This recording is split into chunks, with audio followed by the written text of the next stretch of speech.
رسول محتشم شاہ بنی آدم نور مجسم صلی اللہ تعالی علیہ وآلہ وسلم کی ذات اقدس پر ہدیہ درود و سلام پیش کرنے کے بہت سے فضائل و برکات کتب احادیث میں روایت کیے جاتے ہیں۔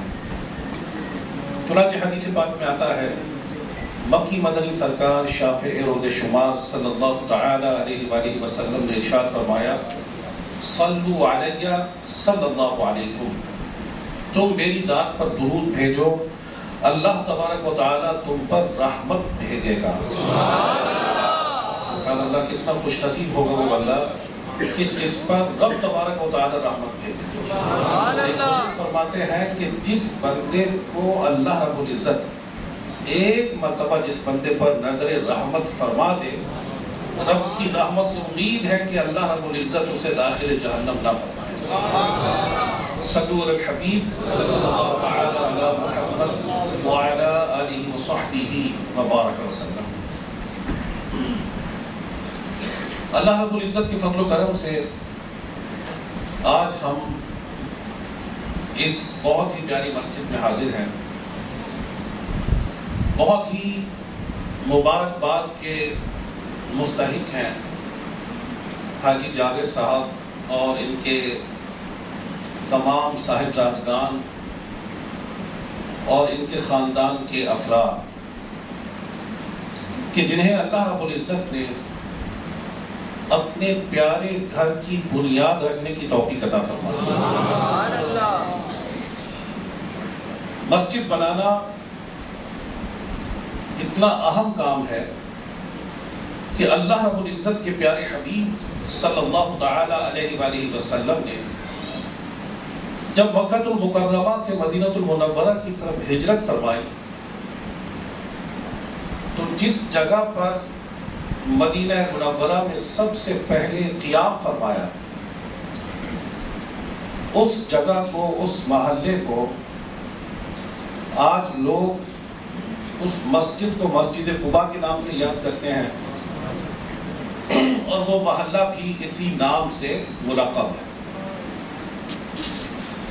اور یہ مسجد وہ مسجد تھی کہ جس مسجد کی تعریف اللہ رب العزت نے قرآن مجید فرقان حمید میں فرمائی کہ وہ مسجد کے جس کی بنیاد تقوی پر رکھی گئی۔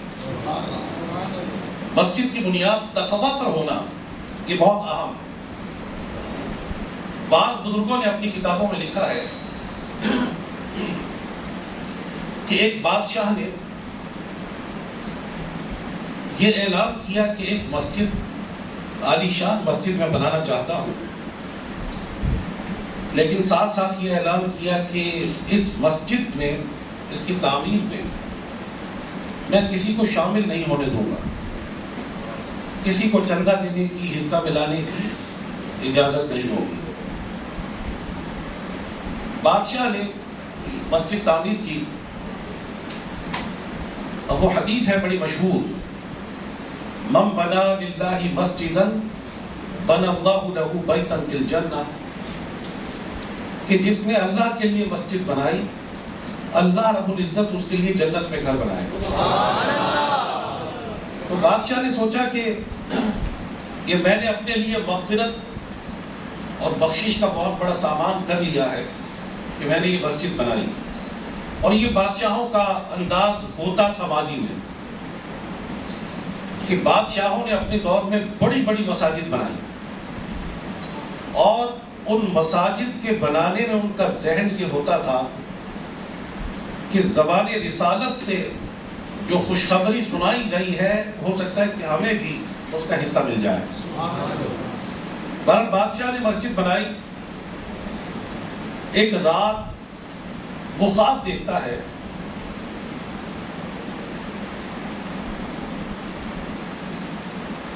کہ کوئی کہنے والا یہ کہہ رہا ہے کہ جاؤ فلاں مسجد جو ہے اس مسجد پر بادشاہ وقت کے نام کی تختی لگی ہوئی ہے،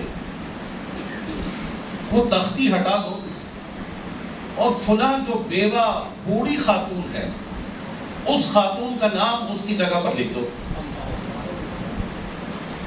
بادشاہ کی آنکھ کھل گئی، اس نے اپنے چند معتمد لوگوں کو بھیجا کہ جا کر دیکھو بھائی کہ وہ جو تختی لگی تھی میرے نام کی وہ تختی ہٹ گئی ہے۔ اب یہ جب وہاں جاتے ہیں تو دیکھتے ہیں کہ تختی تو لگی ہوئی ہے۔ اچھا، اس نے سوچا کہ ہو سکتا ہے خواب ہو، ایسی نظر آ گیا۔ اگلی رات پھر خواب نظر آتا ہے کہ فلاں مسجد کے دروازے پر فلاں بادشاہ کے نام کی تختی لگی ہوئی ہے،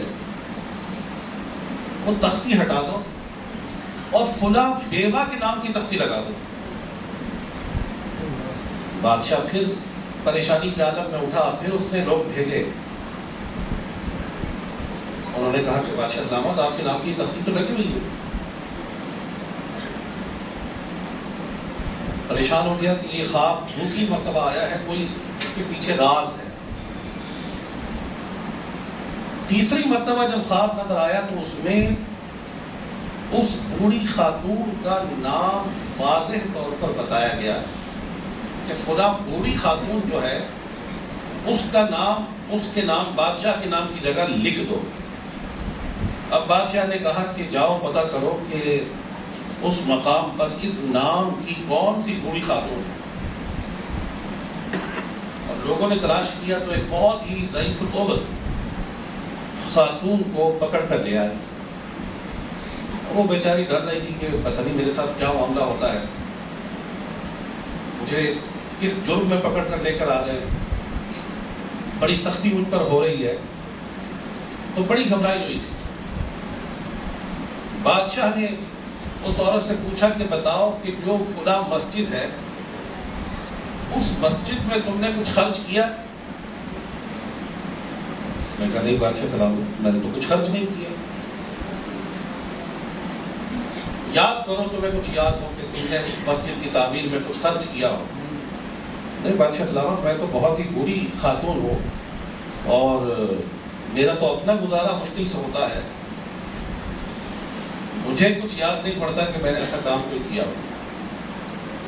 بادشاہ نے پھر کہا کہ کچھ ذہن پر زور دو کہ آخر کچھ تو کیا ہوگا۔ اس عورت کو یاد آیا، اس نے کہا کہ ہاں ایک بات ہے، وہ یہ ہے کہ ایک دن میں آپ کی مسجد بن رہی تھی، تعمیر ہو رہی تھی،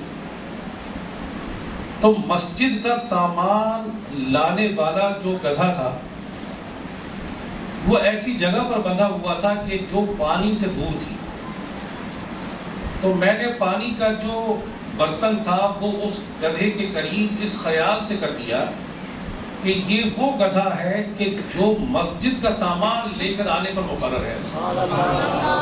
بس میں نے یہ کیا تھا، اس گدھے کے قریب میں نے پانی کا برتن پہنچا دیا تھا اور میں نے اس مسجد میں کوئی خرچ وغیرہ نہیں کیا۔ تو بادشاہ نے کہا کہ بس یہی تیری ایک ادا اور تیری ایک نیکی تھی جو رب کی بارگاہ میں مقبول ہو گئی، اور اپنے درباریوں کو حکم دے دیا کہ جاؤ وہاں سے میرا نام ہٹا کر اس بوڑھی عورت کا نام اس کی تختی اس جگہ پر لگا۔ تو اللہ رب العزت کی بارگاہ میں دلوں کا خلوص اور تقویٰ دیکھا جاتا ہے۔ من بنا للہ مسجد، جس نے اللہ کے لیے مسجد بنائی اللہ رب العزت اس کے لیے جنت میں گھر بنائے۔ اور پھر ایک اور خوشخبری سنا دی گئی، من بنا للہ مسجدا کمفحص قطاط بنى اللہ لہ بیتا فی الجنہ، جس نے اللہ کے لیے مسجد بنائی، کتنی مسجد بنائی کہ جتنا کسی بٹیر یا تیتر کا گھونسلہ ہوتا ہے۔ علماء نے قطاط جو پرندہ ہے اس کے بارے میں بیان کیا کہ بعض نے کہا کہ یہ تیتر ہے، بعض نے کہا بٹیر ہے، کہ جس نے کسی بٹیر یا تیتر کے گھونسلے کے برابر بھی مسجد بنا دی، اللہ رب العزت اس کے لیے جنت میں گھر بنائے۔ مفتی احمد یار خان صاحب نعیمی رحمۃ اللہ تعالی علیہ نے اس کی شرح میں لکھا ہے کہ جس شخص کو اللہ نے یہ توفیق دی کہ اس نے مسجد کی تعمیر میں ایک اینٹ اپنی رقم سے لگا دی، اللہ کی رحمت سے امید ہے کہ اس کے لیے بھی جنت میں گھر بن جائے۔ ایک اور ایک اور واقعہ مجھے یاد آ گیا، یہ بھی ایک بزرگ کی کتاب میں نے پڑھا. یہ واقعات میں کیوں بیان کر رہا ہوں کہ ہمارے دوست ہیں نیاز قریشی صاحب، یہ کہتے ہیں آپ واقعات بھی بیان کیا کریں، تو ان کی دلجوئی کے لیے میں واقعات بیان کر رہا ہوں. وہ کہتے ہیں آپ حدیثیں بیان کرتے ہیں، واقعات بھی کیا کریں. چلے واقعات سننا. ایک امیر آدمی تھا، اس نے کہا کہ میں مسجد بناؤں گا اور مسجد میں کسی قسم کا کوئی چندہ کسی بندے سے نہیں دوں گا. مسجد بنائی، کوئی چندہ نہیں لیا کسی سے. ایک دن خواب میں دیکھتا ہے ایک عالی شان محل ہے. اس نے پوچھا کہ یہ محل کس کا ہے؟ تو جواب دینے والے نے جواب دیا یہ اس کا محل ہے جس نے تمہاری مسجد کے دروازے بنائے. تو اس امیر آدمی نے کہا کہ میں نے تو اس بندے کو مزدوری دی ہے، دروازے بنانے کی فضیلت اس کو کیسے حاصل ہو گئی؟ میں نے تو اس کو مزدوری بھی دی ہے، اس نے تو پیسے لیے ہیں دروازے بنانے کے. تو جواب ملتا ہے کہ یہ بندہ غریب تھا اور اس نے جب دروازے بنائے اور ایک کانٹریکٹ کیا، ٹھیکہ کیا دروازے بنانے کی جو اجرت تھا، تو اس نے اللہ رب العزت کی بارگاہ میں عرض کیا کہ یا اللہ میں غریب آدمی ہوں، میں تیرا گھر بنا نہیں سکتا، لیکن اتنا ضرور کر سکتا ہوں کہ تیرے گھر کا دروازہ بنانے میں میں اپنی اجرت کم لے لوں. تو اس نے اللہ رب العزت کی خوشنودی کے لیے جو مسجد کا دروازہ بنایا، اس دروازہ بنانے کی اجرت کم لی، تو اللہ رب العزت نے اس کے لیے بھی جنت میں گھر بنا. حاجی جاوید صاحب اور ان کے فرزندان نے ماشاءاللہ 2 مسجدیں بنائی. اللہ رب العزت ان مساجد کو تا قیامت آباد رکھے اور ان کے تمام اہل خانہ کے لیے اس کو صدقہ جاریہ بنائے. تو میں آپ سے جو گزارش کر رہا ہوں اس کو سمجھنے کی کوشش کیجئے کہ یہ ضروری نہیں ہے کہ ہم میں سے ہر شخص کو یہ توفیق مل جائے کہ وہ پوری مسجد بنائے، یہ ضروری نہیں. کم از کم اتنا ضرور کر لیں کہ جہاں کہیں بھی مسجد بن رہی ہے، اللہ رب العزت نے آپ کو جو وسعت دی ہے، اپنے پیسوں میں سے ضرور مسجد کی تعمیر میں کچھ نہ کچھ لگا دیا جائے. یہ مسجد اور دینی مدارس وہ شعبہ جات ہیں کہ ایک مرتبہ جو جگہ مسجد کے لیے مختص ہو گئی، مدرسے کے لیے مختص ہو گئی، وہ قیامت تک کے لیے مسجد اور مدرسہ بن گئے. خدا نہ خواستہ اگر کبھی وہ غیر آباد بھی ہو جائیں، بنانے والوں کے ثواب میں کسی قسم کی کوئی کمی واقع نہیں. ہم دنیا میں جو کماتے ہیں، جو کھاتے ہیں، حدیث میں آتا ہے یقول ابن آدم مالی مالی، بنی آدم کہتا ہے میرا مال میرا مال. فرمایا فإن مالہ من مالہ ثلاث، اس کا مال، اس کے مال میں سے فقط 3 چیزیں ہیں جو اس کا مال. وہ کیا؟ ما اکل فافنا، جو اس نے کھایا اور فنا کر دیا اس کا مال. ما لبس فابلا، جو اس نے پہن کر پرانا کر دیا، بوسیدہ کر دیا، وہ اس کا مال ہے. پھر فرمایا ما اعطا فابتنا وما سوى ذلك فهو ذاهب وتاركه للناس، یا جو اس نے آگے کے لیے بھیج دیا، یعنی دنیا میں رہتے ہوئے صحت کی حالت میں اللہ رب العزت کی راہ میں دے دیا، یہ اس کا مال ہے. وما سوى ذلك فهو ذاهب وتاركه للناس، اس کے علاوہ جو کچھ بھی ہے وہ لوگوں کے لیے چھوڑ کر چلا جائے گا، وہ اس کا مال نہیں ہے. ایک حدیث میں آتا ہے، مضمون ہے کہ اے لوگوں، تم میں سے کون ایسا ہے کہ جسے اپنے وارث کا مال اپنے مال سے زیادہ محبوب ہے؟ بڑی غور طلب بات ہے. اے لوگوں، تم میں سے کون ہے کہ جسے اپنے وارث کا مال اپنے مال سے زیادہ محبوب ہو؟ لوگوں نے عرض کی کہ یا رسول اللہ صلی اللہ علیہ وآلہ وسلم آخر ایسا کون ہو سکتا ہے کہ جسے اپنے مال سے زیادہ اپنے وارث کا مال محبوب ہو؟ تو فرمایا تیرا مال تو وہ ہے کہ جو تو نے کھا لیا، پہن لیا یا آگے کے لیے بھیج دیا، باقی مال تو تیرے وارث کا مال ہے۔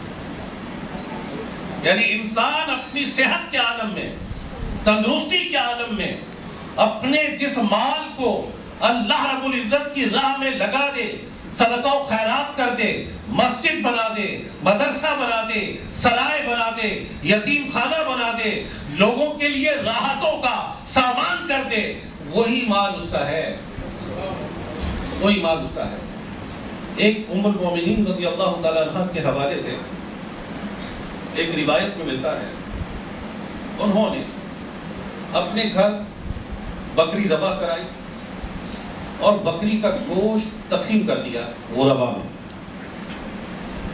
رسول پاک صلی اللہ علیہ وآلہ وسلم تشریف لائے اور فرمایا کہ کچھ بچا ہے، تو عرض کی گئی کہ یا رسول اللہ صلی اللہ علیہ وآلہ وسلم ایک شانہ بچا ہے، دستی جس کو ہم کہتے ہیں نا، ایک دستی بچی ہے۔ تو غور فرمائے، میرے رسول صلی اللہ علیہ وآلہ وسلم نے فرمایا بچا یہ نہیں ہے بلکہ بچا وہ ہے۔ کیا بچا؟ جو اللہ کی راہ میں دے دیا وہ بچا ہے، یہ بچا نہیں۔ یہ تعلیم دینا مقصود تھا کہ جو مال اللہ رب العزت کی راہ میں آپ خرچ کر دے وہی بچا ہوا ہے، باقی تو لوگوں کا ہے۔ اب لوگ اس کو جیسے بھی استعمال کریں، اولاد جیسے بھی اس کو استعمال کرے، جیسے انسان دنیا سے رخصت ہوتا ہے اس کے اعمال کا سلسلہ حدیث کے مطابق منقطع ہو جاتا ہے، کلوز کر دیا جاتا ہے، ڈسکنٹینیو ہو جاتا ہے اس کا عمل، اس کے کھاتے بند۔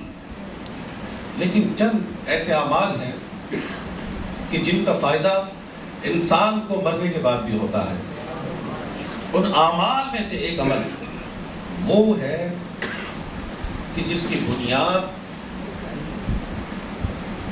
شیخ جاوید صاحب نے رکھی، مسجد بنا دی۔ اور دیکھیں سب سے خوشی کی بات یہ ہے کہ انہوں نے مسجد ایسی بنائی کہ اتنا خوبصورت اپنا گھر نہیں بنایا۔ اللہ کا گھر تو زیادہ خوبصورت ہونا چاہیے ماشاءاللہ۔ اور جب بھی اس مسجد میں عاشقان رسول آئے تو میں نے سبحان اللہ کیا بات ہے۔ اور پھر یہ ایک ایسا کام ہے کہ جو ہم سب کو سوچنا ہے کہ اپنی زندگی میں کریں۔ ایک بہت بڑی مس انڈرسٹینڈنگ ہماری یہ ہے کہ ہماری اولاد ہمارے بعد ہمارے لیے نیکیاں کرے، ہماری اولاد ہمارے لیے مدرسے بنائے، ہماری اولاد ہماری طرف سے نمازیں پڑھے، ہماری اولاد ہماری طرف سے صدقہ و خیرات کرے، ہماری اولاد ہمارے لیے تلاوت قرآن کر کے اس کا ثواب ایصال کرے۔ حدیث میں ایسا ہے کہ والدین کو فائدہ ہوتا ہے، اولاد کی نیکیوں کا، اولاد کی دعاؤں کا، اولاد کی طرف سے کیے جانے والے اعمال صالحہ کا ثواب والدین کو ملتا ہے۔ لیکن ہم یہ توقع کر رہے ہیں اپنی زندگی میں، ہو سکتا ہے کہ ہمیں ایسی اولاد نہ ملے، یا اولاد ہمارے بعد جی ٹریک ہو جائے، راستے سے کہیں اور ڈیویٹ ہو جائے، اپنے راستوں کو کچھ اور منزلوں کی طرف مقرر کر لے۔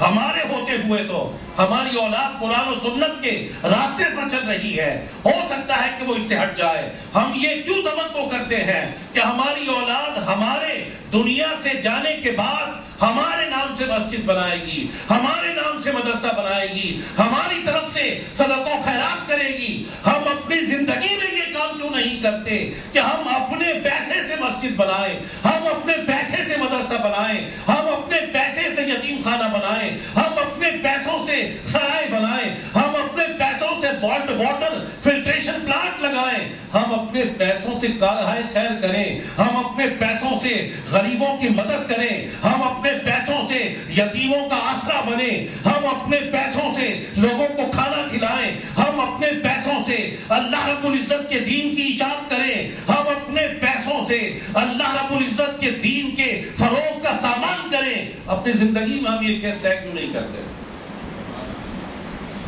ضرورت اس چیز کی ہے کہ ہم اپنی زندگی میں یہ سوچیں. صلو علی الحبیب.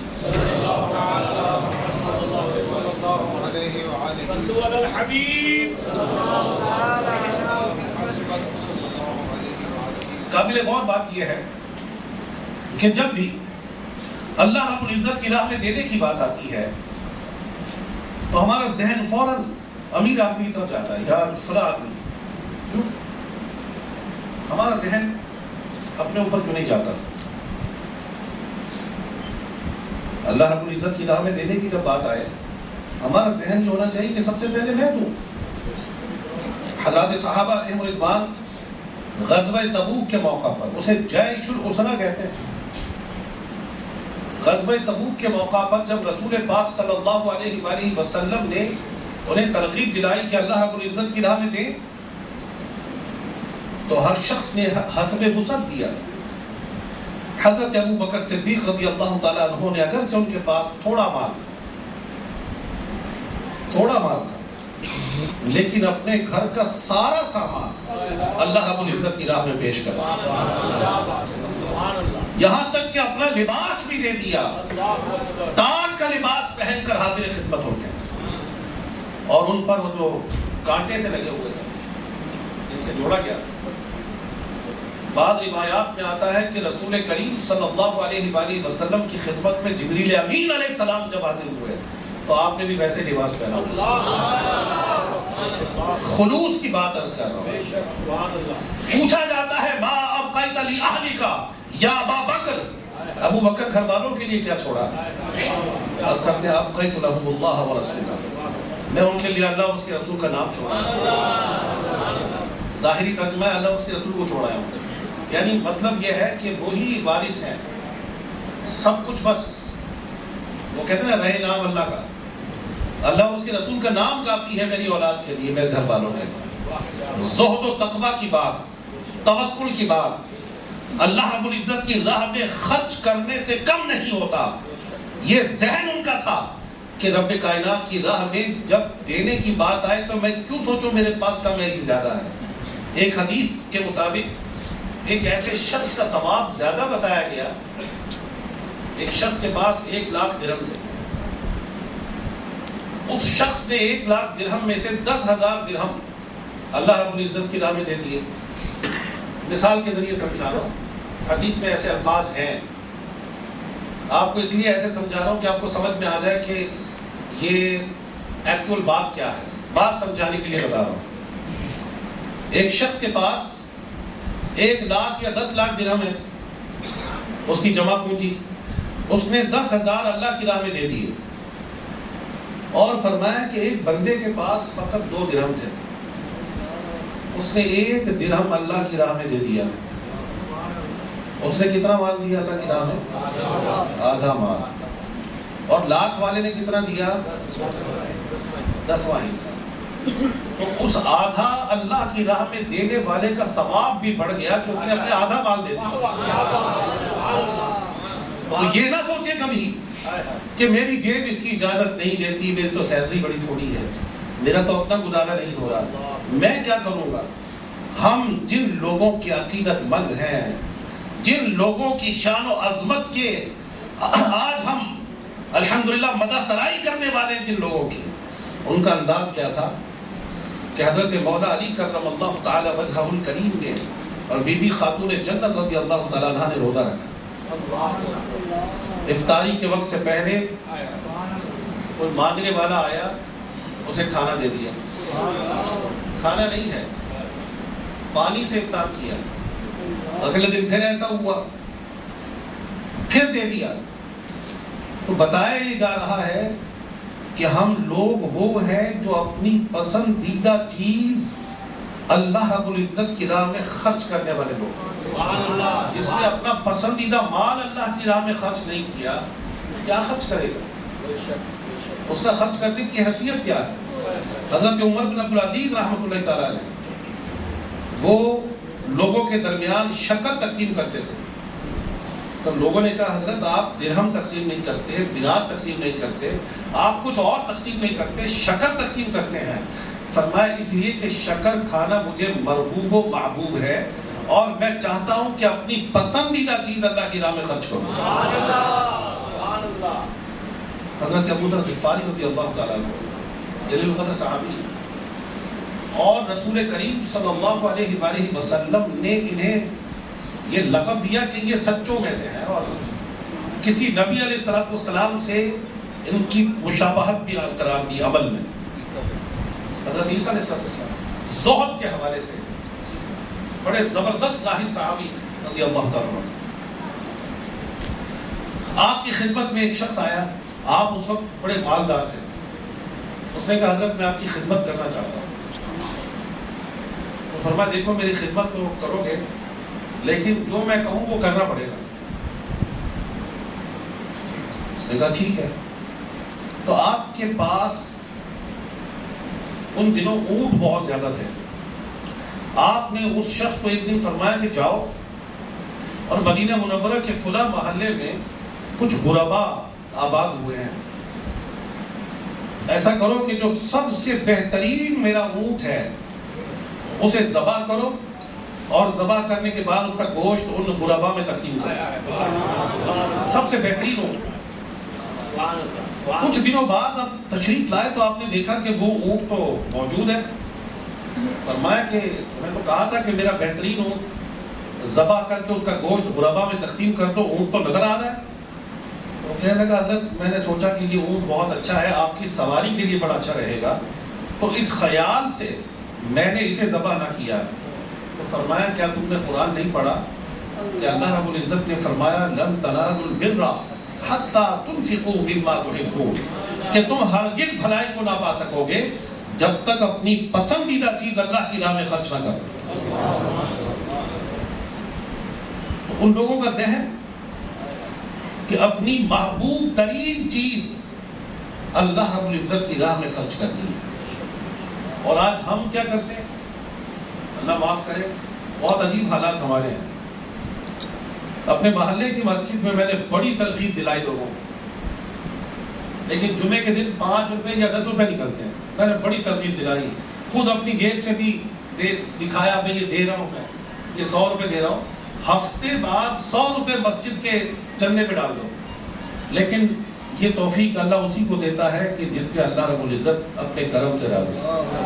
ہر بندے کو نہیں ملتی اللہ کی راہ میں خرچ کرنا، یہ ہر بندے کو یہ سعادت نہیں ملتی، یہ کسی کسی بندے کو ملتی ہے. اچھا پھر مسجد میں سارے بندے دیتے بھی نہیں. میں یہ نہیں کہہ رہا کہ جو 10 روپے دیتے ہیں وہ ریجیکٹ شدہ ہے، ایسا نہیں ہے، ریجیکٹڈ بھی نہیں ہے. اگر ان کے پاس اتنی وسعت ہو تو ٹھیک ہے. لیکن آج چھوٹے بچے کو بھی اگر 50 روپے دیتے ہیں نا، وہ کہتے ہیں مجھے وہ ریڈ کلر کا نوٹ چاہیے، میں یہ نہیں لیتا، میں مجھے ریڈ نوٹ چاہیے. اور 2-3 مرتبہ یہ ریڈ نوٹ چھوٹے بچے وہ خرچ کر دیتے ہیں. روزانہ بچے سینکڑوں روپے خرچ کر جاتے ہیں. لیکن مساجد میں جب دینے کی باری آئے، ان کے انتظامات و انتظامات کی باری آئے، ہمارے دلوں میں کچھ ہو جاتا ہے، تنگی آ جاتی ہے. تو ہمیں کیا فرمایا گیا کہ تم ہرگز بھلائی کو نہ پا سکو گے جب تک اپنی پسندیدہ چیز اللہ رب العزت کی راہ میں خرچ نہ کرو. تو ہمارے اسلاف کا یہ انداز تھا، لیکن ہم نے اس طرف کوشش اور توجہ اور اپنا دھیان لگانے کی کوشش نہیں کی. اپنا یہ ذہن بنائے کہ جب بھی اللہ رب العزت کی راہ میں دینے کی باری ہو ہم سب سے آگے. اور پھر اپنی اولاد کو بھی یہ ترغیب دلائیں. اللہ رب العزت نے قرآن مجید فرقان حمید میں فرمایا یا ایھا الذین آمنوا قوا انفسکم واہلیکم نارا، اے ایمان والو اپنے آپ کو اور اپنے گھر والوں کو دوزخ کی آگ سے بچاؤ. حضرت مولا علی کرم اللہ تعالی وجہہ الکریم اس کی تفسیر کرتے ہوئے فرماتے ہیں اس کا مطلب یہ ہے کہ خود بھی علم دین سیکھو، اپنی اولاد کو بھی علم دین سکھاؤ، خود بھی نیکی کرو، اپنی اولاد کو بھی نیکی کراؤ، خود بھی گناہ سے بچو، اپنی اولاد کو بھی گناہ سے بچاؤ. لیکن ہماری یہ توجہ نہیں ہے. میں نے آپ کو بتایا کہ عقل مند انسان وہ ہے کہ جو ہمیشہ رہنے والی زندگی کی خوشی اور وہاں کی راحت کا سامان اس دنیا کی زندگی میں کرے، اس دنیا کی زندگی میں کچھ کر لے. اپنی اولاد کی تربیت ایسے انداز سے کر دے کہ جنازہ ہمارا رکھا ہو تو وہ یہ نہ کہے کہ کسی کو بلا کر لاؤ کہ ابا جان کو غسل دے، وہ یہ کہے کہ میں خود غسل دے سکتا ہوں، میں خود غسل دوں گا۔ وہ یہ نہ کہے کہ مولانا صاحب کو لے کر آؤ کہ وہ جنازہ پڑھائیں۔ اللہ رب العزت کے کرم سے اس کو والدین نے ایسی تربیت دی ہو، ایسا دینی ماحول بخشا ہو کہ وہ کہے کہ میں خود حاضر ہوں، میرے ابا جان نے، میری امی جان نے شفقت فرمائی، مجھے مدرسے بھیجا، مجھ پر انویسٹمنٹ کی، مجھ پر کوششیں کی، مجھے سمجھایا بجھایا، مجھے بہت کچھ حقیقت سے آشنا کرنے کی کوشش کی، میری آخرت کی بہتری کا سامان کیا، میرے لیے جلتے رہے، میرے لیے کڑتے رہے کہ میں نیک بن جاؤں۔ تو آج اللہ کے کرم سے مجھے یہ توفیق ملی کہ میں سنت کے راستے پر آ گیا، میں فرائض کے راستے پر آ گیا، میں حافظ قرآن بن گیا، میں حامل قرآن بن گیا، مجھ میں عمل کی سعادت آ گئی۔ تو میں کیوں کسی کو تلاش کروں؟ اپنے ابا جان کے لیے تو یہ میں کروں گا۔ میں کیوں کسی حافظ کو اپنے ابا جان امی جان کی قبر پر مقرر کروں کہ پڑھ کر ثواب پہنچا دینا، پیسے لے لینا؟ میں خود جو ہوں، میں خود روزانہ تلاوت قرآن کر کے اس کا ثواب پہنچاؤں۔ ایک بزرگ فرماتے ہیں نا، یہ غالباً اس میں روض الریاحین میں بھی ہے، میں ذرا اس کا خلاصہ ہی آپ کے سامنے بیان کر رہا ہوں کہ ایک صاحب ایک قبرستان کے قریب سے گزرے، انہوں نے ایصال ثواب کر دیا قبرستان والوں کو۔ رات کو خواب دیکھتے ہیں کہ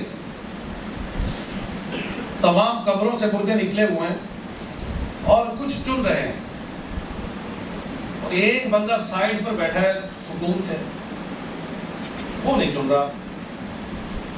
تو میں نے کسی سے پوچھا بھائی یہ کیا چن رہے ہو؟ اور اگر مسلمان جو ایصال ثواب کرتے ہیں نا ہمیں نیکیاں، تو وہ نیکیاں الحمدللہ ہمیں جو ہدیے کی صورت میں پہنچتی ہیں، تو وہ ہدیہ ہم تلاش کر رہے ہیں، چن رہے ہیں۔ کوئی اس کی صورت ہوگی تو مسلمان ہمیں نیکیاں ایصال ثواب کرتے ہیں، تو وہ ہم حاصل کر رہے ہیں۔ تو یہ جو نوجوان، یہ جو صاحب بیٹھے ہیں، نوجوان نہیں، یہ جو صاحب بیٹھے ہیں بڑے بے فکر ہو کر، یہ کیوں نہیں چن رہے؟ تو کہا کہ ان کا ایک بیٹا ہے، وہ روزانہ انہیں ایصال ثواب کرتا ہے۔ سبحان اللہ۔ وہ بیٹا کون ہے؟ اس کو جواب ملا کہ اس کا نام وہ ہے، یہ ہے اس بیٹے کا نام، اور وہ فلاں جگہ پر حلوائی ہے۔ اب یہ صاحب، یہ بزرگ اگلے دن جب پہنچے تو دیکھا کہ واقعی ایک حلوائی کی دکان ہے، اور ایک صاحب وہاں مسلسل تلاوت قرآن میں مشغول ہے۔ تو پتہ چل گیا کہ واقعی یہ حافظ بیٹا تھا اس شخص کا، یہ روزانہ قرآن پڑھ کر اپنے والد صاحب کی روح کو ایصال ثواب کرتا تھا۔ وہ بزرگ فرماتے ہیں کچھ عرصے بعد میں نے خواب دیکھا کہ وہ مردے قبروں سے باہر نکل کر کچھ چن رہے ہیں، اور وہ بندہ بھی چننے میں مشغول ہے۔ اب یہ بڑے حیران ہوئے کہ یہ کیا ماجرا ہے۔ تو اگلے دن جب پتہ کرنے کے لیے گئے تو پتہ چلا کہ وہ جو حافظ بیٹا تھا اس کا انتقال ہو گیا، اب ایصال ثواب کرنے والا رہا ہی نہیں۔ اپنی اولاد کی ایسی تربیت کر جائیں کہ اولاد ہمارے لیے راحت کا سامان بنے، اولاد ہمارے لیے مغفرت کا سامان بنے۔ ایک حدیث میں آتا ہے کہ اللہ رب العزت نے ایک بندے کے درجے کو جنت میں بلند کیا۔ اس نے عرض کی کہ یا اللہ، تو نے میرے درجے کو جو جنت میں بلند کیا ہے، اس کی وجہ کیا ہے؟ تو ارشاد ہوا کہ تیری اولاد کی تیرے لیے کی جانے والی دعائے مغفرت کی وجہ سے۔ تو اولاد کی دعائے مغفرت والدین کے لیے باعث راحت و سکون ہوتی ہے، والدین کے درجات کی بلندی کا سبب ہوتی ہے۔ تو خوش قسمت ہیں وہ والدین کہ اللہ رب العزت نے جنہیں یہ توفیق بخشی ہے کہ ان کے بچے حافظ قرآن بن گئے، خوش قسمت ہیں۔ عام طور پہ بندے کا ذہن بنتا نہیں ہے یار حافظ بنا دوں گا تو یار یہ مسجد میں روٹیاں مانگے گا۔ یہ پرانے رواج، پرانی رسومات ختم ہو گئی الحمدللہ۔ آج بڑے بڑے امیر و کبیر گھروں کے بچے الحمدللہ دینی ماحول کی برکت سے وہ حافظ بن رہے ہیں، جو کہتے ہیں مساجد میں جا کر کہ ہمارا یہ بچہ تراویح پڑھائے گا بلکہ ختم پاک میں خرچہ بھی ہم کریں گے۔ ہے یا نہیں ایسا؟ یعنی قرآن مجید کو ذریعہ معاش نہیں بنایا گیا، یہ دینی ماحول کا فیضان ہے کہ قرآن پڑھنے پر، تراویح میں قرآن سنانے پر یا کسی قبر پر اگر گئے ہیں تو قرآن پڑھنے کی اجرت نہیں لینی. حدیث میں اس سے منع کیا گیا. نبی پاک صلی اللہ علیہ وسلم نے اس سے منع فرمایا.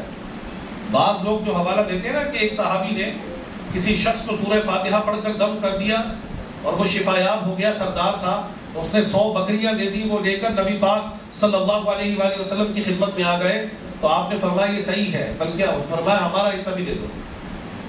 تو یہ کیا تھا؟ یہ قرآن پڑھنے کی اجرت نہیں تھی. علماء نے اس کو انٹرپریٹ کیا ہے کہ اس کا علاج کیا تھا اس صحابی نے. قرآن پڑھنے کی اجرت نہیں لی تھی، سورہ فاتحہ پڑھ کے دم کیا تھا جو علاج تھا، تو علاج کی رقم لی گئی تھی. تو قرآن مجید فرقان حمید پڑھنے کے ہی وقت کسی بھی شخص سے کچھ لینا شرعی طور پر جائز نہیں ہے. کہ بعض مسجدوں میں قرخانیاں ہو رہی ہوتی ہیں نا، تو لوگ کہتے ہیں جناب ایک آیت ہمیں پڑھنے دو، 2 آیتیں ہمیں پڑھنے دو، پھر لوگ ان کو پیسے دے رہے ہوتے ہیں. تو یہ رقوم لینا ان کے لیے قرآن پڑھ کر جائز نہیں ہے. بس اللہ معاف کرے کہ ہم نے اسے ذریعہ معاش سمجھ رکھا ہے، یہ جائز نہیں. قرآن مجید تو نیکیوں کے حصول کا ذریعہ تھا. قرآن مجید کے ہر حرف پڑھنے پر 10 نیکیاں ملنے کا وعدہ ہے، 10 گناہ معاف ہونے کا وعدہ ہے، 10 درجات بلند ہونے کا وعدہ ہے.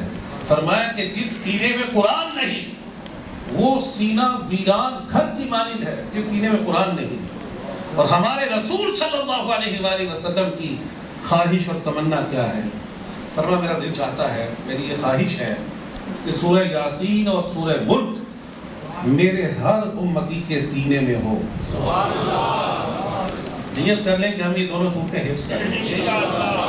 تو میں عرض کر رہا تھا کہ یہ نہ سوچیں کہ اولاد کو حافظ بنانے کے لیے لگا دیا، اس کے مستقبل کا کیا ہوگا. مستقبل کا کسی کو پتہ نہیں. ہم نے کئی ایسے لوگ دیکھے کہ MBBS کے فائنل ایئر کے امتحان رزلٹ آنے سے پہلے بندہ دنیا سے چلا گیا. ہم کون ہوتے ہیں مستقبل بنانے والے؟ یہ ہمارا کام نہیں ہے. مستقبل کی تابناکی تو اللہ کی کرم سے ہوتی ہے، اور جس چیز کو ہم نے مستقبل کی تابناکی سمجھا ہے یہ ہماری بہت بڑی بھول ہے. مستقبل تو اس کا اچھا ہے کہ جس سے اللہ رب العزت راضی ہو جائے.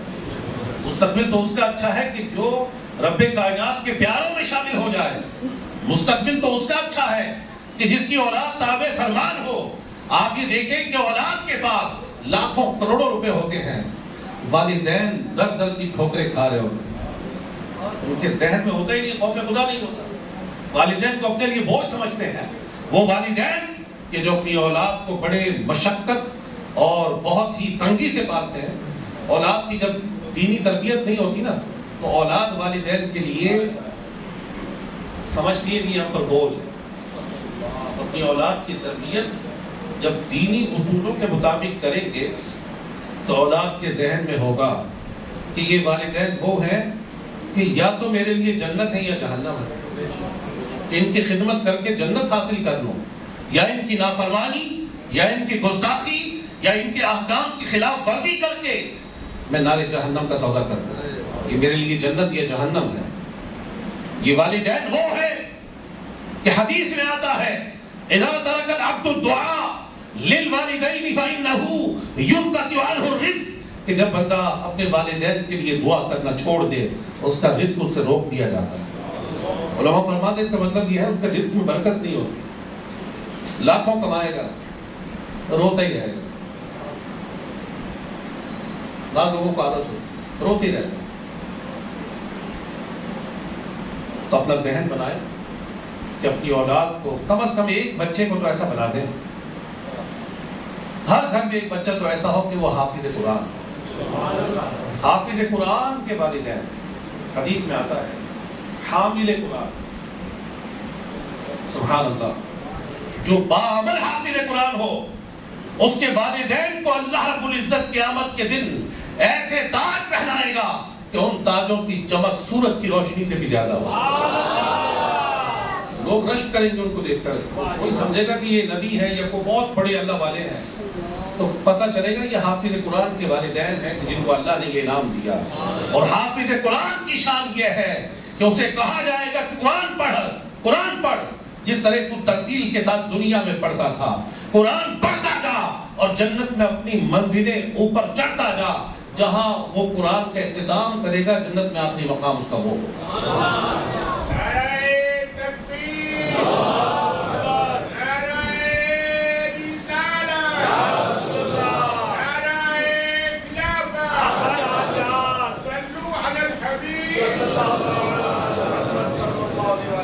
اچھا، اب آخری بات سے مراد کی بس آخری یہ لمحات ہیں، کنکلوڈ کر رہا ہوں۔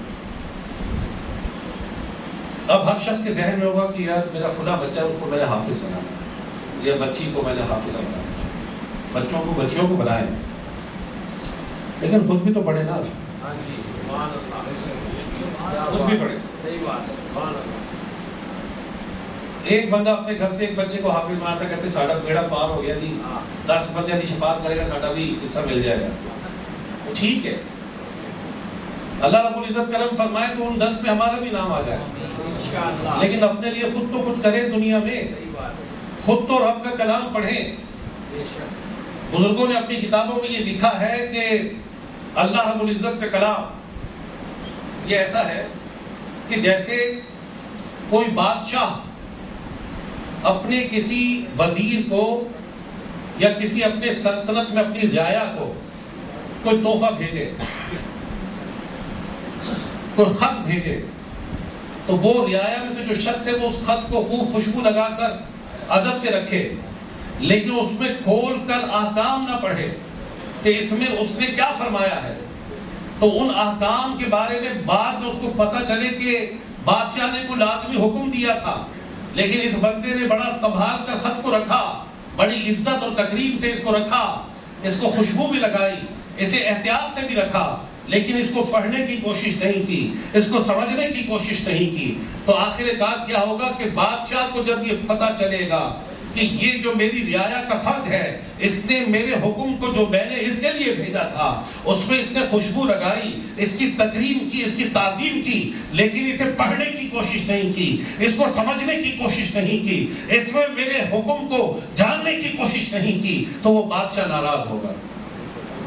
تو اسی طرح بزرگ فرماتے ہیں کہ اللہ رب العزت نے ہمیں رشد و ہدایت کے لیے قرآن کا تحفہ دیا ہے۔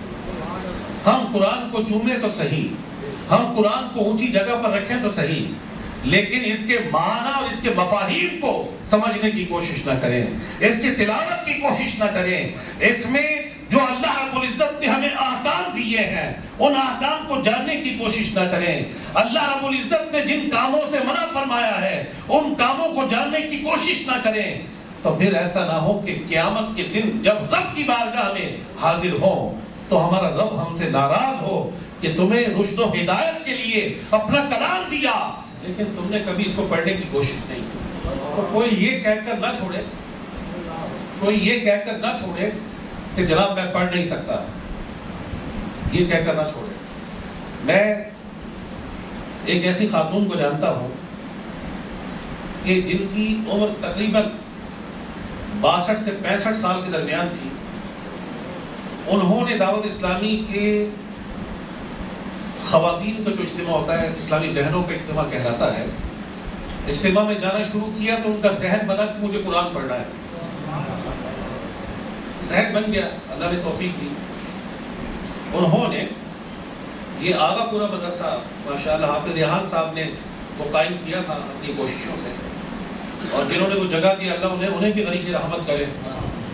اس مدرسے میں اس خاتون نے جن کی عمر 62 سے 65 سال کے درمیان ہے، انہوں نے پابندی سے اس مدرسے میں جانا شروع کر دیا، محلہ آگا پورا، ماشاءاللہ تقریباً 1.5 سال بعد وہ بزرگ خاتون اچھی قاریہ قرآن بن گئی۔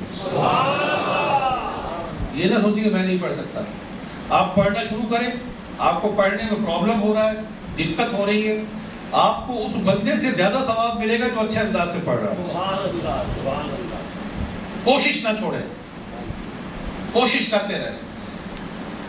ہمیں اگر ڈاکٹر کہہ دینا کہ جناب فلاں جو مریض ہے بس اس کو گھر لے جاؤ، اس کے لیے دعا کرو، تو ہم کیا اسے گھر لے کر بٹھا دیتے ہیں یا اس کو دوا دیتے ہیں؟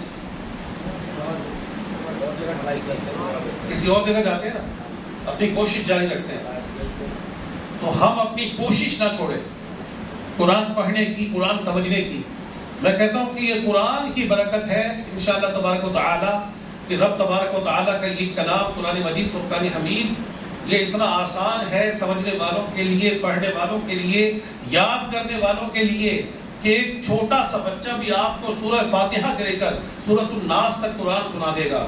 اور دنیا میں رب نے جتنی کتابیں نازل فرمائی وہ کتابیں صرف نبیوں کو یاد تھیں. وہ کتابیں جو اللہ رب العزت نے پہلے نازل فرمائی، وہ صحائف جو پہلے نازل فرمائے، صرف نبیوں کو یاد تھیں، امتیوں کو یاد نہیں تھیں. مکمل کتابیں.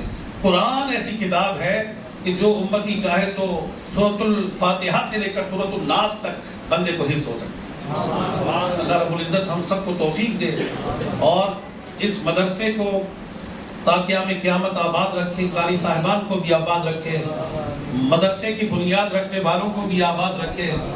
اور جس طرح آج یہاں پر روشنی ہے، اللہ کرے کہ یہ بانیان جب اپنی قبروں میں جائیں تو اس سے کہیں زیادہ، تصور سے بھی زیادہ روشنی ان کی قبروں میں ہو. اللہ رب العزت دو جہان کی بھلائیوں سے ہم سب کو نوازے اور ہم سب کو دنیا اور آخرت کی بھلائی.